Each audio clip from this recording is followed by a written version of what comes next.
Il y a plus de 2000 ans, à Nazareth, une jeune femme nommée Marie reçut la visite d'un ange, Gabriel, porteur d'un message divin.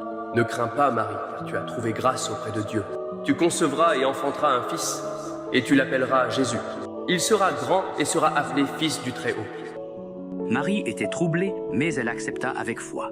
Je suis la servante du Seigneur, qu'il me soit fait selon ta parole. Marie était fiancée à Joseph, un charpentier. Lorsqu'il apprit la grossesse de Marie, il fut déconcerté. Mais un ange lui apparut dans un rêve.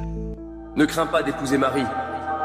L'enfant qu'elle porte est le fruit du Saint-Esprit. Joseph se réveilla, apaisé et rempli de foi. Il se rendit immédiatement auprès de Marie.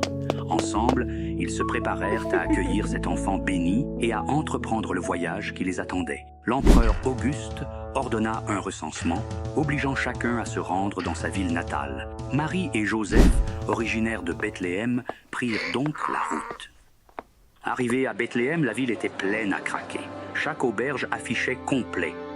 Désespérés, Marie et Joseph cherchèrent un abri et un aubergiste leur répondit « Il n'y a pas de place ici, mais vous pouvez loger dans l'étable derrière. » Cette nuit-là, dans une étable modeste, entourée d'animaux, Marie donna naissance à Jésus. Elle l'enveloppa dans des langes et le coucha dans une mangeoire. Une étoile brillante apparut dans le ciel, attirant l'attention de tous ceux qui cherchaient un signe d'espoir. Non loin de là, des bergers gardaient leurs troupeaux dans les champs. Soudain, un ange leur apparut. « N'ayez pas peur. Je vous apporte une bonne nouvelle qui sera une grande joie pour tout le peuple.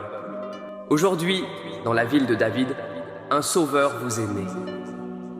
Il est le Christ, le Seigneur. » Les bergers, emplis de joie, se rendirent en hâte à Bethléem. Ils trouvèrent Marie, Joseph et l'enfant, exactement comme l'ange leur avait dit.